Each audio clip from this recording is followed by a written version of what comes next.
네, 하나님 주시는 말씀 보겠습니다. 오늘 하나님께서 우리에게 주시는 말씀은 열왕기하 4장 25절에서 35절 말씀입니다. 열왕기하 4장 25절에서 35절 말씀, 제가 말씀 봉독하겠습니다. 드디어 갈멜산으로 가서 하나님의 사람에게로 나아가니라.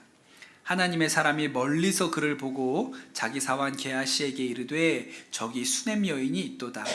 너는 달려가서 그를 맞아 이르기를 너는 평안하냐? 내 남편이 평안하냐? 아이가 평안하냐? 하라 하였더니 여인이 대답하되 평안하다 하고 산에 이르러 하나님의 사람에게 나아가서 그 발을 아는지라.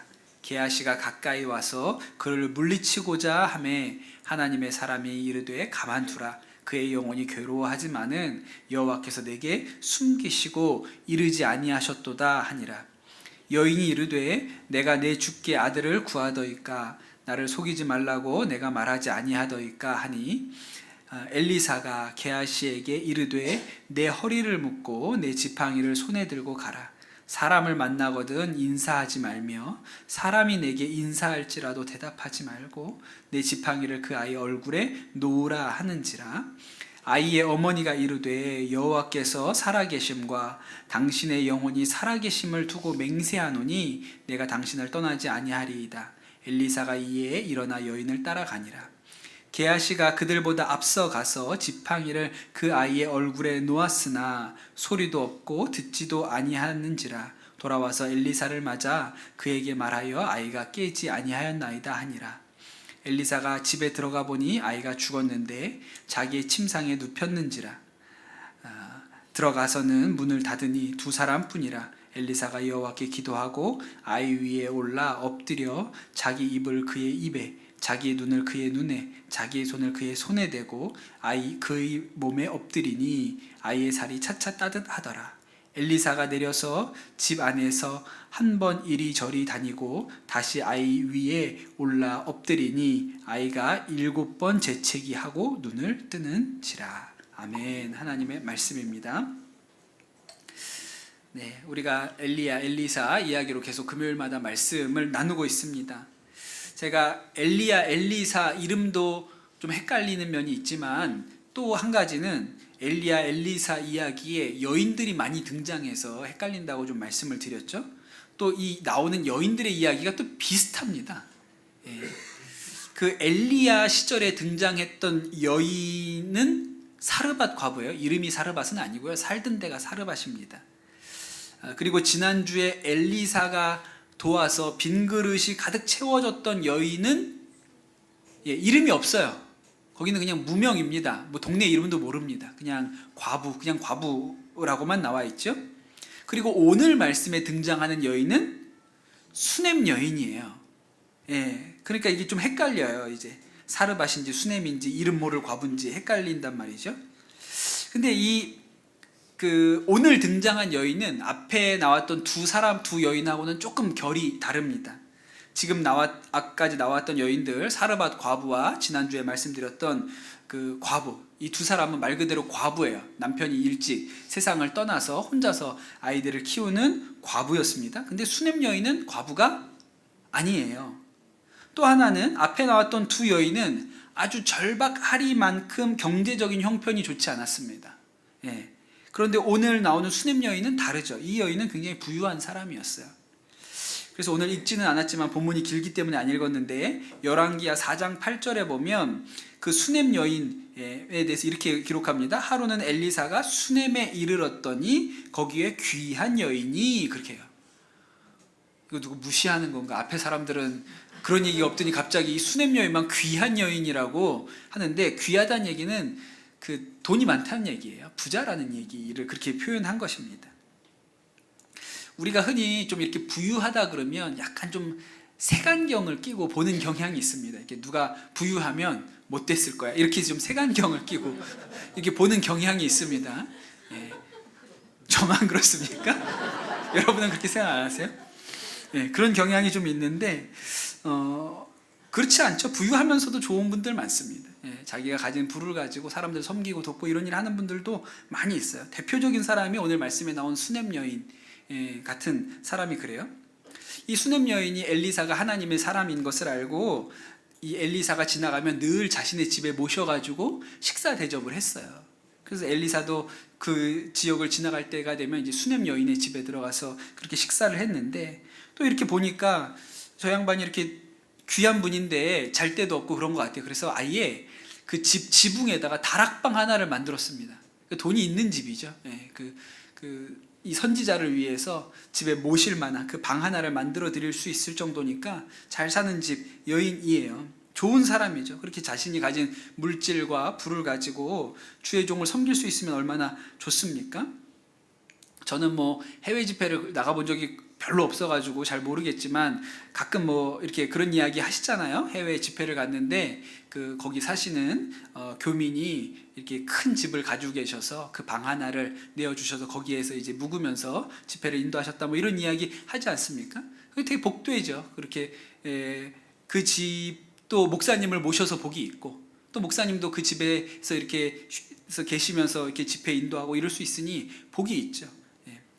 또 저는 이런 얘기도 많이 들었어요. 주변에서 좀 하나님께서 이렇게 또 재정적으로 더 큰 은혜를 부어주시면 이렇게 조금 뭐 시골이나 조금 좋은 곳에, 편안한 곳에다가 이렇게 좀 집을 잘 지어서 선교사님들이 그렇게 선교 활동하시다가 한국에 들어오시면 거하실 데가 없어서 계실 곳이 마땅치가 않아서 어려움 겪으시는 일들이 많다는데, 좀 내가 그런 좀 집을 하나 잘 해가지고 그 선교사님들 그렇게 잘 모실 수 있으면 좋겠다는 꿈을 가지고 있습니다. 그런 얘기하는 분들도 많이 봤어요.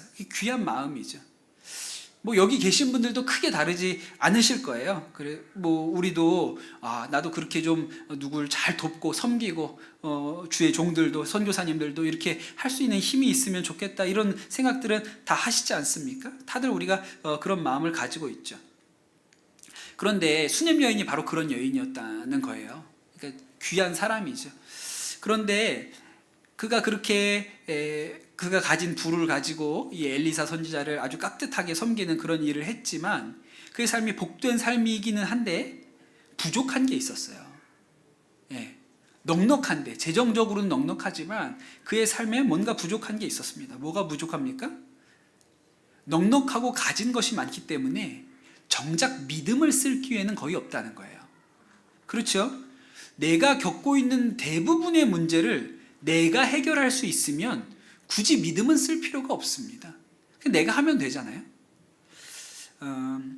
가끔 이렇게 사역자들 보면 그런 경우들이 있어요. 제가 교회 학교 담당하는 목사하면서 밑에 여러 명의 전도사님들하고 같이 사역을 하다 보니까 때때로 아주 좋은 사역자인데 저 좀 2% 부족하다, 이런 생각이 드는 경우가 있어요. 예를 들어 이런 경우입니다. 아주 뭐 부유한 가정에서, 장로님 가정에서 사랑받으면서 잘 자라났어요. 그러니까 사람도 굉장히 반듯하고 모나지 않고 순종적이고, 또 뭐 그렇게 신앙도 좋아서 신학교도 가고, 그래서 이제 전도사 하겠다고 이렇게 하신 경우가 있습니다. 이런 분들의 특징은 성격이 좋아요. 그래서 둥글둥글하고 모나지 않아서, 또 본인이 여유 있게 자랐기 때문에 사람들을 또 잘 섬기고 잘 베푸니까 다 좋아합니다. 그러니까 칭찬해요.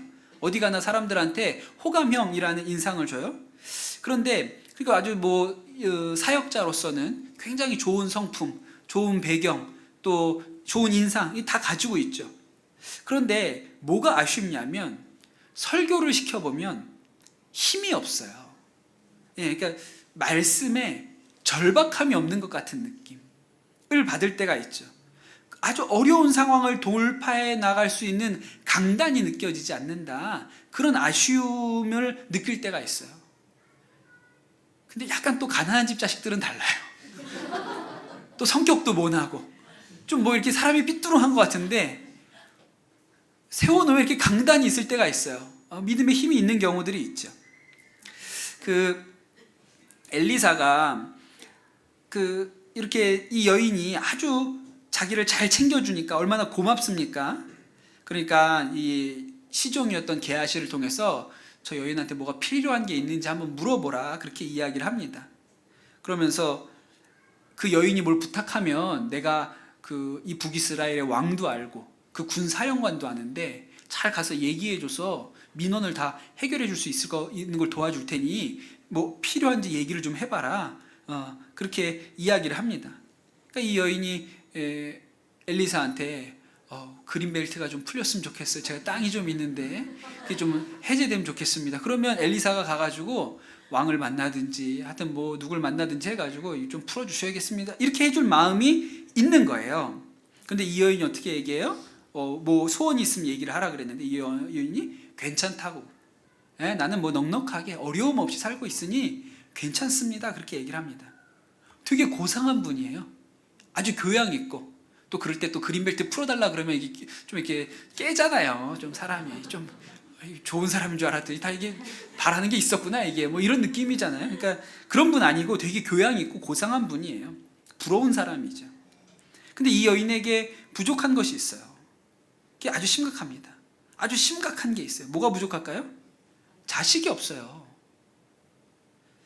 지금도 우리가 아이를 못 낳으면, 결혼한 부부가 아이를 못 낳으면 그거 되게 심각한 문제지 않습니까? 엄청나게 스트레스 받죠. 그거 되게 힘든 일이에요. 그런데 이 당시에 여성이 출산을 못하는 것은 일종의 형벌이나 저주처럼 생각되던 때였습니다. 그 수치라고 여겼다고요? 그러니 훨씬 더 지금보다 어려운 상황인데 이 여인이 자식이 없으면서도 그거를 소원으로 얘기를 안 해요. 여러분, 사라가 얼마나 아이를 갖고 싶었습니까? 라헬은 얼마나 또 갖고 싶었어요. 안 되니까 나중에 여종을 남편한테 줘가지고 여종을 통해서라도 자손을 보고 싶어 하잖아요. 한나는 또 얼마나 그랬어요. 한나는 그래가지고 성전에 올라가서 기도하다가 그가 아이 사무엘을 낳게 되기도 하죠. 근데 참 이상한 것은 이 수넴 여인은 그 소원을 얘기를 안 해요. 소원이 없다는 거예요. 자기는 다 괜찮다고 그렇게 얘기를 합니다.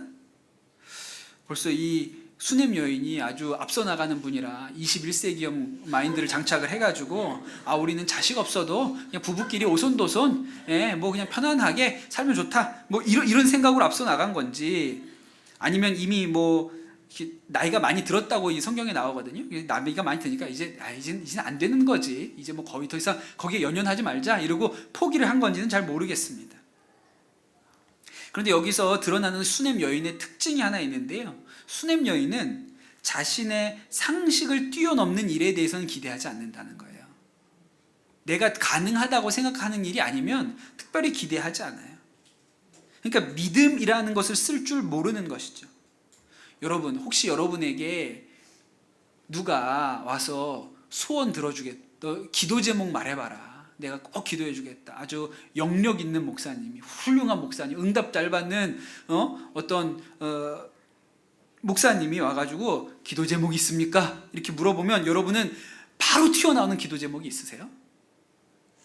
그런 한 가지 기도 제목이 있습니까? 여러분, 그런 기도 제목이 있는 사람이 복된 사람이에요.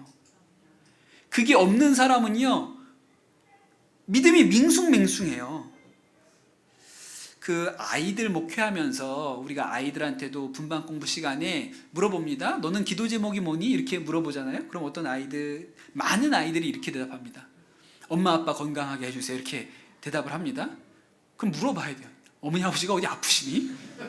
뭐 지병이 있으시니? 너는 왜 맨날 어머니 아버지 건강을 위해서 기도하냐? 뭐 어디 아프시냐? 이렇게 물어봐야 돼요. 그럼 물어보면 뭐라고 대답할까요? 엄마 아빠 어디 아프시니? 그렇게 물어보면 건강하다 그래요. 문제 없다 그래요. 근데 왜 엄마 아빠 건강하게 해주세요 기도 제목일까요? 그 얘기는 뭘 기도해야 되는지 잘 모른다는 얘기예요. 절실하거나 절박한 기도 제목이 없다는 거예요. 그런데 여러분, 아이들 중에도 아주 절박한 기도 제목을 가진 아이들이 있어요. 어떤 기도 제목이 있을까요?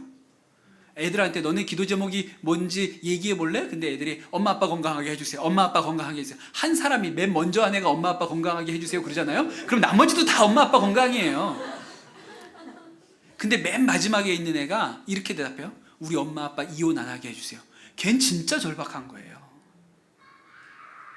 근데 여러분, 믿음은 이런 아이에게 부어질 가능성이 훨씬 높습니다. 제가 지금도 기억나요. 그 고향 친구, 우리 어렸을 때, 어려서부터 교회에 같이 다녔던 이 고향 친구한테 기도 제목 나누라고 하면 얘는 늘 한 가지 기도 제목이야. 일관돼 있어요. 엄마 아빠 건강 아니고 뭐가 기도 제목이냐면 우리 가족이 다 같이 나란히 앉아서 송구영신 예배 드려보는 게 내 소원이라고. 아주 일관되게. 그 되게 절박한 거예요. 이 아이의 마음은, 소원은 우리 가족이 다른 아이들처럼 우리한테는 되게 당연한 건데, 별거 아닌 건데, 이 아이는 마음의 소원이 그냥 우리 가족이 송구영신 예배 드릴 때 다 같이 와가지고 나란히 앉아서 예배 한번 드리는 거, 그게 마음의 소원인 거예요. 근데 여러분, 믿음이 이런 아이에게 부어집니다. 바디메오의 소원이 뭐예요? 예수님이 바디메오에게 너 뭘 해주면 좋겠느냐, 내가 무엇을 해주기를 원하느냐, 엄마 아빠 건강하게 해주세요. 뭔 소리예요? 그렇게 할 리가 없잖아요. 뭐라 그래요? 보기를 원합니다. 주저함이 없는 거예요. 엘리사가 뭘 원하냐, 엘리야가 올라가기 전에 너한테 뭘 원하냐, 갑절의 영감, 이렇게 하지 않습니까? 그럼 여러분, 기도 제목이 있는 사람이 믿음의 사람이에요. 내가 하나님 앞에 간절히 이거 하나는 꼭 이루어져야겠습니다 물어보면, 지금이라도 물어주면 이거요, 이거 할 수 있는 사람이 믿음이 있는 사람이라고요. 이게 복 있는 사람이에요, 사실은. 그런데 이 여인, 수넴 여인은 어때요? 이 여인은 굉장히 교양 있고 고상하고 좋은 일 많이 하고 훌륭한 여성입니다. 그런데 구하는 게 없어요. 구하는 게 없어요. 그것이 세상의 눈으로 볼 때는 교양 있고 고상해 보일 수도 있지만, 하나님의 관점에서는 믿음이 없는 것일 수도 있는 거예요. 수넴 여인은 불가능한 일에 믿음을 써본 일이 없는 사람입니다.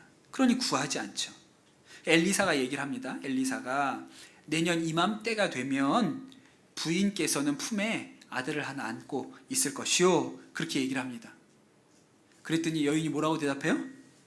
아유, 그런 말씀 하지 마십시오. 선지자님, 저 같은 사람에게 농담을 다 하시네요.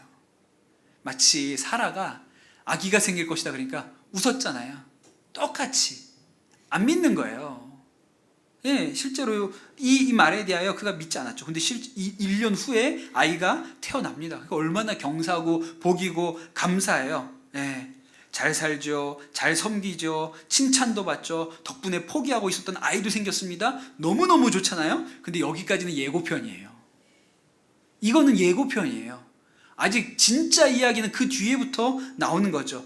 본편은 여기부터 시작됩니다. 왜냐하면 거기에서부터 주인공의 진가가 드러나기 때문에 그래요. 결론부터 말하면 이 아이가 어떻게 됩니까? 죽어요. 그런데 엘리사를 통해서 이 아이가 살아나죠. 이 아이가 살아나는 이 이야기는 사르밧 과부 이야기랑 비슷합니다. 왜 이렇게 선지자들이 가는 데마다 애들이 죽는지 잘 모르겠어요. 사르밧 과부도 아이가 죽었다가 그 엘리야에 의해서 살아나잖아요. 근데 오늘 이야기랑 좀 달라요. 어떤 점이 다르냐면, 사르밧 과부는 일단은 뭐 아이를 기도해서 얻은 건 아니죠. 거기는 원래 아이가 있었죠. 그렇고 또 하나는 이 사르밧 과부의 아이가 죽었을 때 과부의 반응은 원망만 했어요. 왜 우리 집에 오셔가지고, 왜 내 죄를 깨닫게 하시고, 이렇게 원망만 했습니다. 그냥 그러니 이 아이를 살려준 것은 엘리야가 너무 안타까워가지고, 가뜩이나 가난하고 그래도 나를 먹여주고 재워준 집인데 그 집에서 아이가 죽었으니 어떻게 이런 일이 세상에 일어나나, 너무 안타까운 마음으로 그 아이가 살아나도록 그가 간절히 기도해서 살린 거예요. 그러니까 이야기의 중심이 누구에게 있냐면 엘리야에게 있어요. 사르밧 과부는 거기에 역할이 없어요. 그런데 오늘 이 수넴 여인의 이야기는 엘리사가 주인공이 아니에요. 주도적인 행동을 엘리사가 하는 게 아닙니다. 그 모든 이야기를, 이후의 모든 이야기를 수넴 여인이 끌고 나가요. 그러니까 수넴 여인이 주인공이죠.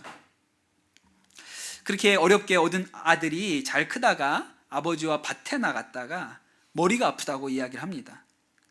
아버지는 그 하인한테 이 애를 데리고 엄마한테로 가라, 그렇게 하자. 애가 아프다 그러니까. 그래서 엄마한테 데리고 갔는데 이 아이가 엄마 품에서 죽어요. 그게 오전나절에 일어난 일입니다. 그러니까 뭐 긴 사건이 아니고 그냥 오전 중에 아빠 따라서 밭에 나갔다가 머리 아픈데, 그래서 하인이 들쳐업고 들어왔는데 엄마 품에서 죽어요. 점심 무렵에 죽었어요. 그러니까 얼마나 당혹스러워요. 그리고 얼마나 절망적입니까? 그러니까 숨이 붙어 있어야 무슨 가능성이 있는 거 아니에요. 숨이 붙어 있어야. 근데 죽은 거예요. 그럼 어때요? 그냥 끝난 거죠. 그 마리아와 마르다가 오빠 나사로가 죽었을 때 예수님이 오시잖아요. 그때 예수님께 뭐라고 얘기합니까? 아, 예수님, 우리 오빠가 살아있을 때 오셨더라면 참 좋았을 텐데 이제 벌써 죽어서 나흘이 지나서 썩은 냄새가 나니 이젠 끝났습니다. 이게 마리아와 마르다의 반응이었죠. 그게 일반적이지 않습니까? 아, 살아있을 때 와야 무슨 가능성이 있지. 이미 죽었으니까 예수님 조금만 일찍 왔더라면, 우리 오빠가 살아있을 때 오셨더라면 좀 가능성이 있었을 텐데 이제 오셔가지고 이제 끝났습니다. 그게 마르다와 마리아의 반응이었어요. 회당장 야이로의 딸도 그렇죠. 그가 아파가지고 방법이 없으니까 이 회당장 야이로가 예수님을 찾아왔습니다. 근데 또 그때 혈루병 걸린 여인이 또 붙들고 예수님하고 얘기하다가 시간이 늦어버린 거예요. 집에서 사람들이 왔는데 야이로를 향해서 선생님, 이제 더 이상 이분 붙들고 그렇게 괴롭히지 마십시오. 따님 죽었습니다. 이제 끝났습니다. 더 이상 뭐 방법이 없으니까요. 따님 이제 그냥 더 이상 예수님 괴롭게 하지 마십시오. 이제 집에 돌아가서 장사 치릅시다. 이렇게 얘기한 거예요. 그럼 여러분, 사람이 죽었어요. 호흡이 멈추고 심장의 박동이 멎었어요. 그럼 그냥 끝난 거잖아요. 더 이상 무슨 방법이 없는 거죠. 그런데 참 놀라운 것은 수넴 여인은 거기서부터 움직이기 시작한다는 거예요. 믿음을 쓰기 시작하는 거죠. 믿음으로 반응하기 시작해요. 그래서 이 죽은 아이를 엘리사가 머물던 다락방 침대에 뉘입니다.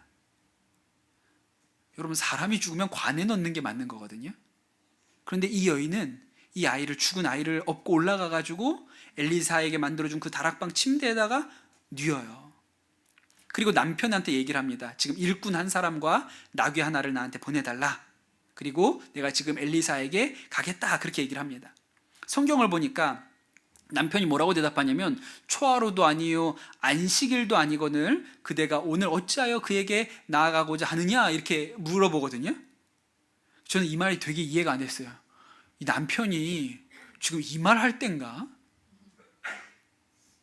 근데 이번에 읽어보니까 무슨 얘기냐면, 이 수넴 여인이 남편한테 아이가 죽었다는 얘기를 안 한 거예요. 남편한테 얘기를 안 했어요. 그리고 하여튼 난 빨리 엘리사 선지자를 만나고 와야겠다. 하인하고 당나귀를 달라. 이 얘기만 한 거예요. 그러니까 남편은 몰라요. 애가 죽었는지도 모르는 거예요. 그렇게 급하게 엘리사를 찾아 나섭니다. 왜 남편한테 말 안 했을까요? 겁이 났던 것 같아요. 죽었다고 말하는 게. 죽었다고 말하면 진짜 끝날까 봐. 그러니까 아무 말도 안 하고 일단 출발을 한 거예요. 그때 이 엘리사 선지자가 갈멜산에 있었거든요. 수넴과 갈멜산은 그렇게 먼 거리가 아닙니다. 그냥 하루 나절이면 갔다 와요. 반나절이면 갔다 올 수 있는 그런 거리예요. 그러니 아직 이 수넴 여인은 하여튼 엘리사만 불러오면 어떻게든 살릴 수 있다, 이런 믿음이 있었던 것이죠. 어떻게 이런 믿음이 있을까요? 죽었는데 어떻게 이런 믿음이 있을까요? 저는 엘리사를 찾아가면서 이 여인이 계속 이렇게 생각했을 것 같아요. 하나님께서 주신 아이가 아닙니까? 그럼 이렇게 데려가실 까닭이 없지 않습니까? 분명히 하나님께는 무슨 길이 있고 엘리사 선지자를 통해서 얻은 아이니 엘리사 선지자가 이 아이도 어떻게 할 수 있을 거라고 생각을 했던 것이죠. 그래서 엘리사를 찾아갑니다. 엘리사가 멀리서 여인이 오는 것을 보죠. 이 여인이 이제 올라오는데, 그것도 거기도 이제 그런 얘기가 나오죠. 이 게하시가 먼저 나가가지고 평안하시냐, 남편은 평안하냐, 아이가 평안하냐, 이렇게 물어보거든요. 근데 그때 뭐라고 대답해요? 평안하다고 대답해요. 죽었다는 얘기를 안 해요. 하고 싶지 않았겠죠. 그리고 엘리사 선지자 앞에까지 옵니다. 근데 엘리사 선지자도요, 기도를 그날 덜 하셔서 그런지 몰라도 이 여인이 뭐가 마음에 하여튼 표정을 보니까 뭐가 다급하고 문제가 있는데 뭔지는 잘 모르겠어요. 하나님이 그걸 가르쳐주지 않았다고 성경에 나오죠. 그런데 그 순간 이 여인이 쏟아냅니다. 그제서야 입을 여는 거예요. 그때까지는 남편한테도 얘기 안 했었고요, 게하시한테도 얘기 안 했거든요. 근데 이제 엘리사 선지자 앞에 나와서 드디어 쏟아놓는 거예요. 28절에 보니까 여인이 이르되 내가 내 주께 아들을 구하더이까? 나를 속이지 말라고 내가 말하지 아니하였나이까? 이렇게 얘기하죠. 내가 언제 아들 달라고 한 적 있습니까? 내가 농담하시지 말라 그랬죠. 그런데 주신 거 아닙니까? 그런데 이렇게 데려가시면 어떡하냐고.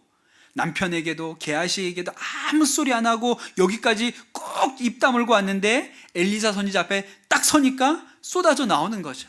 예, 그 마음에 불안함과 염려와 걱정과 근심이 그냥 다 쏟아져 나오는 거예요. 아니, 선물로 주신 이 아이를 이렇게 데려가시면 어떡합니까? 예, 하나님이 이렇게 끝낼 뿐이 아니지 않습니까? 분명히 선생님 길이 있지요. 선지자님 길이 있지요. 선지자님은 하실 수 있지요. 그리고 통곡하는 거예요. 여러분, 믿음이라는 것이 평안하고 아무 문제 없을 때 세워지는 것이 아니고 위기 가운데 빚어지는 것이라는 것을 우리가 알아야 합니다. 아브라함을 보면 이 아브라함의 믿음이 점점 자라거든요. 아브라함이 처음부터 믿음의 조상이고 믿음이 강한 사람이 아니었어요.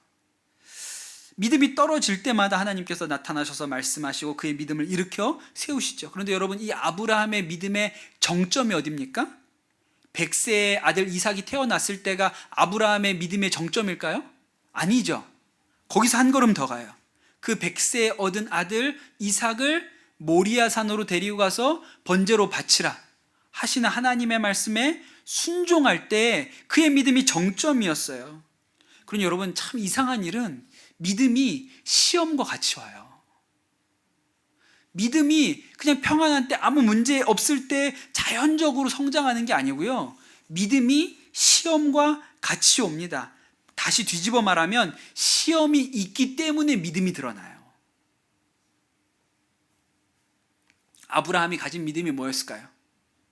아브라함이 그 하나님의 말도 안 되는 명령, 그 아들을 모리아산으로 가서 번제물로 바치라는 그 명령을 듣고 다음날 아침 일찍 아들 데리고 출발합니다. 주저하지 않았어요. 순종한다고요.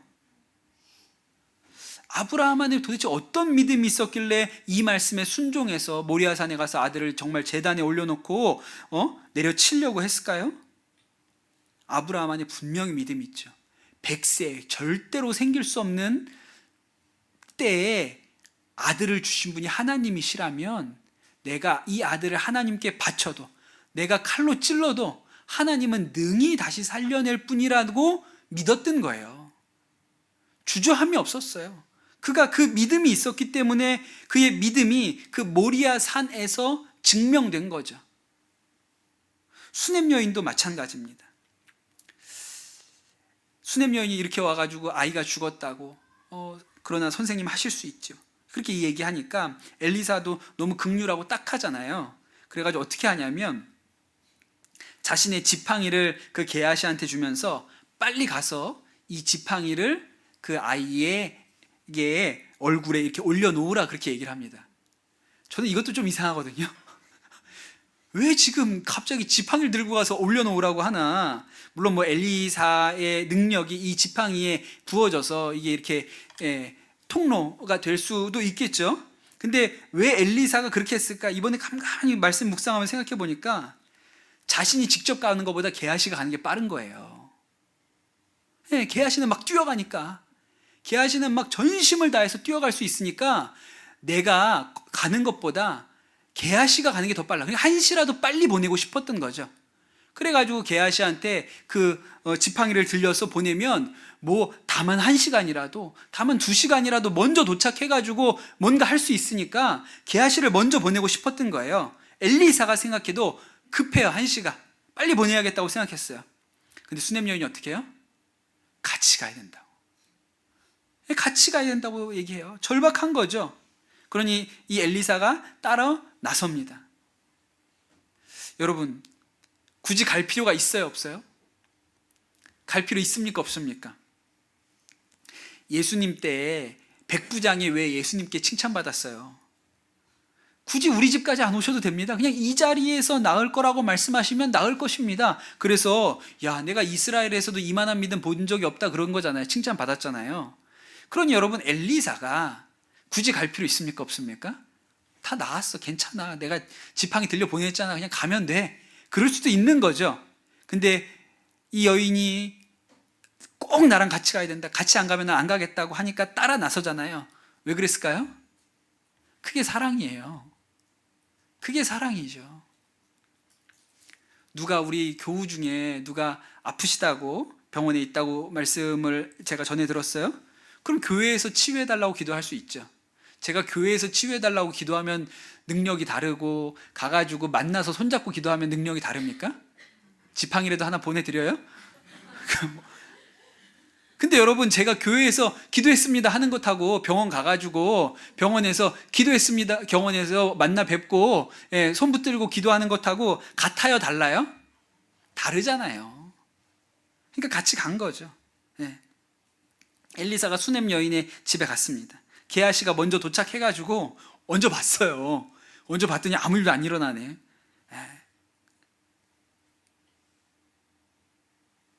당연하죠. 이 게하시가 올려놨는데 살아나면 이게 좀 이상하잖아요. 그렇죠? 딱 얘기가 그래야 재밌지. 갔는데 게하시가 이렇게 딱 올려놨는데 살아났어. 그리고 엘리사가 딱 도착해서 못하러 오셨어요. 살아났는데.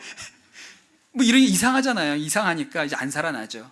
그리고 나서 이제 엘리사가 딱 가니까 도착해가지고 아이 위에다가 몸을 포개고, 또 어제 선생님한테 들었겠죠. 엘리야도 똑같이 했으니까.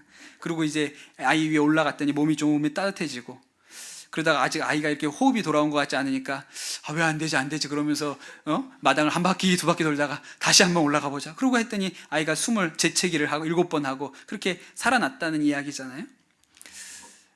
여러분, 오늘 이 수넴 여인의 이야기를 통해서 하나님이 우리에게 주시려고 하는 말씀은 뭘까요?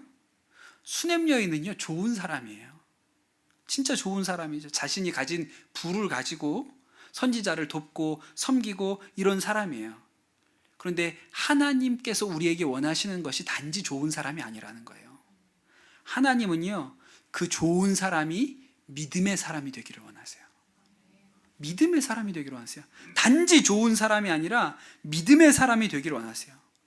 아브라함 좋은 사람이에요, 안 좋은 사람이에요? 아브라함 좋은 사람이에요. 조카 롯이 좌하면 나 우하고, 조카 롯이 우하면 난 좌할 사람이에요. 양보하는 사람이라고요. 그 조카 롯이 잡혀갔다 그러면 사람들 이끌고 가서 이거 전쟁해가지고 구해오는 사람이에요. 의협심이 강하고 정의로운 사람이라고요. 좋은 사람이에요. 그런데 하나님의 목표는 좋은 사람에 있지 않고 믿는 사람에게, 믿음의 사람이 되게 하시려는 것이 하나님의 목표입니다. 여러분, 부자 청년 한번 생각해 보세요. 예수님이 만났던 부자 청년, 이 사람 좋은 사람이에요, 나쁜 사람이에요? 좋은 사람이에요. 부자 청년 나쁜 사람 같죠? 여러분, 부자 청년 만큼만 살아보세요. 부자 청년 좋은 사람이라니까요. 왜 그렇죠? 젊은데 부자예요. 그런데 이 사람은 마음에 영생에 관심이 있어요.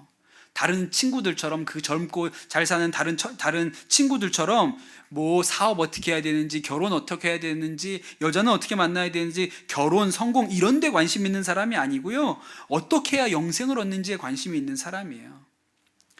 어떻게 해야 내가 영생을 얻을 수 있습니까? 예수님한테 물어보니까 예수님이 계명을 지켜라, 그렇게 얘기하시죠. 살인하지 말라, 간음하지 말라, 도둑질하지 말라, 거짓 증언하지 말라, 내 부모를 공경하라, 내 이웃을 내 자신과 같이 사랑하라 하신 것이라, 이렇게 얘기해 주거든요. 근데 이 청년이 뭐라고 얘기해요? 그건 제가 어려서부터 다 한 건데요. 좋은 사람이에요, 안 좋은 사람이에요? 내 이웃을 내 몸과 같이 사랑하라고 했는데 그거 어려서부터 했는데요. 좋은 사람이에요. 그러니까 예수님 보시기 어때요? 이 청년이 사랑스러워 보였다, 그렇게 얘기하잖아요.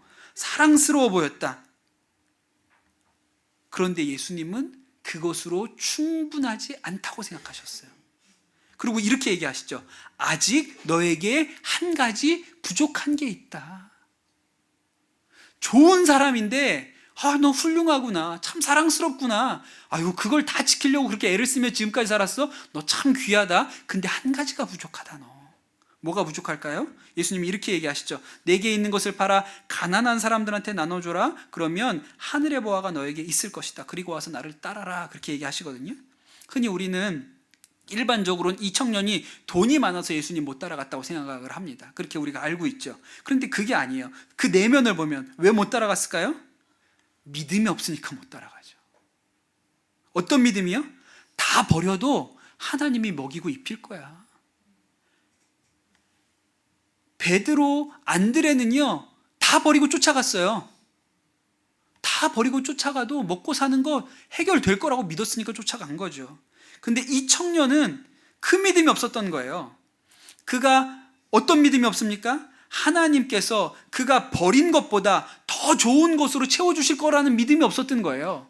예수님이 분명히 얘기하셨죠. 하늘의 보화가 내게 있을 것이다. 그가 포기한 재물보다 비교할 수 없는 하늘의 보화가 준비되어 있다는 것을 이 청년은 못 믿었어요. 믿음이 없었던 거예요. 믿음이 없어서 예수님 못 따라간 거거든요. 다 좋았는데, 이 청년이 좋았는데 한 가지 부족했어요. 믿음이 없어요. 제가 여러 차례 말씀드린 적이 있는데, 그 선한목자교에서 동역하시고 지금 이집트의 선교사로 가 계시는 장선성 선교사님이라는 분이 계세요. 올 여름에 우리 교회도 이렇게 단기 선교 같이 갔으면 좋겠다고 싶은데 그 이집트로 가려고 지금 이야기 중에 있습니다. 이 장 선교사님이 그 시골 출신이세요. 섬 출신이세요. 근데 아주 공부를 열심히 했습니다. 특별히 영어 공부 되게 열심히 하셨대요. 그래서 진짜 옛날 방식으로 사전을 그냥 통째로 외워가지고 외우면 한 장씩 찢어 먹었다고, 그 사전이 사라질 때까지 그렇게 해서 정말 영어를 그 시골에서 섬에서 인물이 났어요. 그래서 좋은 대학 나오시고 미국계 회사에 아주 세계적인 기업에 취직을 하셔서 아주 승승장구했습니다. 그 한 번은 미국 출장을 갔는데 그 회사에서 전용기를 내줘가지고 그 전용 비행기를 타고 미국을 이렇게 여행을 하셨다 그래요. 그러면서 무슨 생각이 들었냐? 야, 내가 진짜 성공했구나. 내가 그 섬에서 공부해가지고 이렇게 성공했구나. 그런 생각을 그때 했다 그랬습니다. 저는 그 시절도 기억합니다. 선교사님이 그때 집사님이었는데, 평신도고 집사님이셨는데 아주 교회에서 칭찬받는 집사님이죠. 저렇게 성공했고 돈도 잘 버는데 또 겸손하고 사람들 잘 섬기고 교회 아주 신실하게 섬기고, 그러니까 다 칭찬받는, 누구에게나 칭찬받는 그런 좋은 분이셨어요. 그러다가 이 집사님이 은혜를 받고 선교사로 헌신을 합니다. 그래서 다 내려놓고 선교 훈련 받으려고 캐나다로 가셨거든요. 근데 캐나다로 가셔서 이제 선교사 훈련 받으시면서 재정을 확보해야 되니까, 이게 이제 수입이 다 끊겼고 아이들은 있고 이거 어떻게 삶은 꾸려 나가야 되니까 선교 훈련 받으시고 빈 시간에는 오이 농장에서 그 오이 따는 일 하셨다 그랬어요. 그런데 내가 이렇게 선교사로 헌신하면서 내가 물질에 대한 미래에 대한 이런 것들 다 내려놓았다고 생각했는데, 그렇게 오이 따면서도 한 가지 마음에 남아있는 두려움은 신용불량자가 되면 안 되는데, 이게 완전히 통장에 잔고가 나서 더 이상 어떻게 할 수가 없어서 신용불량자가 되면 안 되는데, 이런 걱정이 있으셨다는 거예요. 근데 어떻게 됐을까요? 신용불량자가 됐어요. 결국 신용불량자가 됐습니다. 그리고 나서 놀라운 깨달음이 왔다는 거예요. 아, 신용불량자가 되어도 안 죽는구나. 신용불량자도 그냥 먹고 살 수가 있구나. 신용불량자도 하나님의 돕는 은혜를 따라 그냥 사는구나. 그 마지막 하나, 그게 너무 두려웠는데 그거 없어져도 크게 달라진 게 없네. 그냥 먹고 사네. 이렇게 믿음이 생겼다고 그랬어요. 지금은 이집트에서 그렇게 선교사로 정말 아이들 다 이게 대학도 잘 보내고 하나님께서 도우시는 은혜를 따라 살고 계시죠. 여러분, 하나님께서 무엇을 기뻐하실까요? 성공한 그리스도인으로 자신이 쌓은 이 부로 좋은 일 많이 하는 그리스도인이 되기를 원하실까요? 아니면 먹고 사는 것을 하나님께 맡긴 그리스도인이 되기를 원하실까요? 하나님은 우리에게도 똑같이 좋은 사람에게서 믿음의 사람으로 나아가게 되기를 원하세요. 예. 여러분, 하나님이 우리에게 원하시는 것은 우리가 좋은 사람 되는 게 아니고요, 믿음의 사람 되기를 원하세요. 왜냐하면 믿음이 없이는 하나님을 기쁘시게 할 수 없기 때문에 그렇습니다. 히브리서 11장 6절에 믿음이 없이는 하나님을 기쁘시게 하지 못하나니 하나님께 나아가는 자는 반드시 그가 계신 것과 또한 그가 자기를 찾는 자들에게 상 주시는 이심을 믿어야 할지니라. 믿음이 없이는 하나님을 기쁘시게 할 수 없습니다. 그래서 하나님께 나아가는 자는 반드시 그가 계신 것과 또 그가 자기를 찾는 자들에게 상 주시는 이심을 믿어야 되는 거예요. 부자 청년이 요 믿음이 없었어요. 계신 것은 믿은 것 같아요. 하나님이 계신 것은 믿은 것 같은데 그분이 상 주시는 분이신 것에 대한 믿음이 없었어요. 그러니까 못 쫓아가죠. 근데 이 믿음이 있어야 돼요. 그래서 여러분, 하나님께서 사랑하는 사람, 부자 청년처럼 딱 보니까 사랑스러워요. 귀하네. 그런 사람에게는 어떤 기회를 주세요? 믿음을 쓸 기회를 주세요. 믿음을 쓸 기회를 주세요. 믿음을 쓸 기회라는 것은 내 힘으로 안 되는 때를 말합니다. 내 힘으로 할 수 있으면 못하러 믿음을 써요. 내 돈으로 커버할 수 있으면 못하러 믿음을 씁니까? 그런데 하나님이 그것으로 충분하다고 여기지 않는 거예요. 아유, 넌 참 착하구나. 선하구나. 아유, 너는 다른 사람도 참 잘 챙기고 하여튼 좋은 마음을 가지고 있다. 근데 한 가지가 부족하네. 믿음을 아직 써본 일이 없구나. 그럼 하나님이 사랑하니까 믿음을 쓸 기회를 주시죠. 근데 그 믿음을 쓸 기회는 우리의 한계 너머에 있어요. 그래야 믿음을 쓰니까요. 그래서 여러분, 이 믿음의 훈련은 늘 우리 인생의 한계점에서 시작합니다. 딸이 죽었다는 얘기를 듣고 이 회당장 야이로가 흔들리는 거예요. 눈이 막 흔들리죠. 어떡하, 이거 막 큰일 났다고 막 흔들리는 거예요. 예수님이 딱 보고 있었거든요. 근데 그 얘기를 듣자마자 야이로의 눈동자가 막 흔들리잖아요. 예수님 뭐라 그러세요? 두려워하지 말고 믿기만 하라. 두려워하지 말고 믿기만 하라 그러세요. 여러분, 믿음은 한계 너머에 있는 거예요. 그러니까 하나님이 우리에게 믿음을 우리에게 주고 싶으시면 한계 너머의 상황을 우리에게 주시죠. 우리의 힘으로 어찌할 수 없는 일들을 주세요. 그래야 믿음이 일어나는 것이니까요. 나사로의 이 죽은 무덤 앞에 가신 예수님이 그 돌을 옮겨 놓으라 그럽니다. 야, 돌 옮겨 놔라. 그랬더니 마르다가 뭐라 그래요? 주여, 죽은 지 나흘이나 되어서 썩은 냄새가 납니다. 저거 옮겨놔서 뭐합니까? 이제 끝났다고요? 이렇게 얘기했어요. 근데 예수님께서 그 전에 뭐라고 얘기하셨어요? 이 마르다에게? 나는 부활이요 생명이니 나를 믿는 자는 죽어도 살겠고 살아서 나를 믿는 자는 영원히 죽지 아니할 할 것이다. 내가 이것을 믿느냐? 그때는 마르다가 믿는다 그랬어요. 그러고 무덤 앞에 가니까 한계잖아요. 이건 뭐 어떻게 극복할 수 있는 일이 아니잖아요. 그러니까 아유, 죽은 지 나흘이나 돼서 썩은 냄새가 납니다. 그렇게 얘기를 하죠. 사랑하는 성도 여러분, 여러분의 삶에 한계가 있습니까? 여러분 힘으로 안 되는 일 있습니까? 뭐 그것이 재정적인 문제일 수도 있고 또 가족 안에 사람 문제가 진짜 그렇죠. 예, 남편이 어떻게 내 마음대로 됩니까? 아내가 내 마음대로 됩니까? 예, 자식은 진짜 내 마음대로 안 되는 게 자식이잖아요. 그런데 여러분, 거기가 우리의 믿음이 시작되는 지점이라는 것을 아셔야 돼요. 믿음은 한계 너머에서만 필요가 있는 거예요. 우리가 잘해서 할 수 있으면 믿음이 필요가 없습니다. 그래서 사춘기가 오는 거예요. 초등학생 때까지는 어떻게 내가 되거든요. 막 윽박질러서 화내서 막 이렇게 꼬셔서 너 오늘 교회 갔다 오면 엄마가 10만 원 줄게. 너 이번에 수련회 갔다 오면 10만 원 줄게. 이래가지고 된다고요. 이번에 우리 수련회를 우리 친구 하나가 그렇게 해서 중학생 하나가 갔다 왔어요. 10만 원 준다고. 그래가지고 갔다 왔어요. 그리고 우리가 그 얘기를 듣고 싸게 먹혔다. 싸게 먹혔어. 야, 걔가 아직 어리구나. 나 같으면 100만 원 부른다.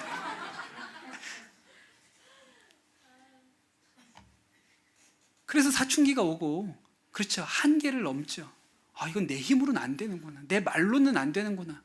그러면 그때부터 우리가 뭘 써요? 믿음을 써요. 그때부터 기도를 해요. 기도 제목이 뭡니까? 우리 아들이요. 걔가 내 기도 제목이에요. 그때부터 믿음을 써요. 그게 하나님께서 우리의 믿음을 일으키시는 방법이죠. 우리가 하나님이 좋은 사람 되는 거 좋은 일이죠. 근데 그걸로 부족하다고 생각하세요. 근데 너는 믿음을 쓸 줄 알아야겠구나. 그렇게 생각하시면 그때부터 우리의 한계를 뛰어넘는 일을 주시죠. 이은상 선교사님, 황희철 목사님 두 분이 부부세요. 근데 두 분이 이제 미국 캘리포니아 주립대 교수로 일하셔서 아주 미국에서 사실 때는 부족함이 없이, 그러면서도 아주 교회 잘 섬기시고 신실한 교회에서도 일꾼들로 소문난 분들이었습니다. 나중에 목회자로 또 선교사로 부름 받으셔서 한국에서 목회도 하시고 또 전 세계를 누비면서 복음 전하는 일 하시던 분들인데 2017년에 남편이신 황희철 목사님이 전립선 암 3기 말이라고 진단을 받으셨어요. 그리고 수술하셨는데 회복되기가 어려운 상황이 왔습니다. 그 상황을 책에 이렇게 쓰셨어요. 아내 되시는 이은상 선교사님이 쓰신 거예요. 감사한 것은 남편도 나도 하나님께 왜 우리에게 이런 고통을 겪게 하시나요? 라고 물어보면서 따지고 들지 않았다는 것이다. 우리 부부에겐 하나님은 선하시다라는 분명한 신뢰가 있었다. 그 믿음이 있으면 모든 환경에서도 이길 힘을 주신다. 그래서 원망은 없었다. 남편은 혹여 자신이 먼저 죽더라도 우리가 지금까지 해온 사역은 멈추지 말고 계속 해나가야 한다고 나에게 말했다. 남편은 끝까지 선교사였다. 우리는 언제 어디서 어떻게 죽을지 알지 못한다. 이 땅에서 잘 사는 것만큼 이 땅을 잘 떠날 준비도 해야 하는 것이다. 우리의 믿음은 마지막 순간에 드러난다. 아까 예수님이 이렇게 얘기하셨죠. 나는 부활이요 생명이니 나를 믿는 자는 죽어도 살겠고 살아서 나를 믿는 자는 영원히 죽지 않을 것이다. 우리에게 이 믿음을 주고 싶어 하시는 거예요. 예, 우리의 한계를 뛰어넘는, 우리의 한계를 넘어서는 믿음을 주고 싶으신 거죠. 그래서 하나님이 야, 네가 한 가지가 부족하다. 이거 되게 우리를 사랑하시는 거예요. 우리는 흔히 우리 인생의 한계를 뛰어넘는 어떤 문제들이 오잖아요. 그럼 하나님이 나를 너무 왜 이렇게 미워하시지? 왜 나한테 이런 고난을 주시지? 이렇게 생각하죠. 근데 수냄 여인을 귀하게 여기신 거예요. 근데 한 가지가 부족하네. 다 좋은데 너는 한 가지가 부족하네. 믿음을 좀 쓸 줄 알아야겠다. 그러면 한계를 뛰어넘는 일이 그에게 오는 거죠. 그런데 여러분, 그것은 우리를 믿음으로 부르시는 초청입니다. 사랑하는 성도 여러분, 믿음으로 나아가시게 되기를 축복합니다. 예, 여러분, 우리 앞에 한계를 뛰어넘는, 내 노력으로 내 힘으로 안 되는 한계를 뛰어넘는 어떤 문제가 여러분 앞에 있으십니까? 그거는 하나님께서 이제 믿음을 쓸 때다. 네가 믿음으로 반응할 때다. 그렇게 우리를 부르고 계신 사인입니다. 여러분, 그 하나님의 부름으로, 그 믿음으로 살아가라는 초청으로 나아가시게 되기를 예수님의 이름으로 축복합니다. 우리 같이 찬양하시고 기도하겠습니다.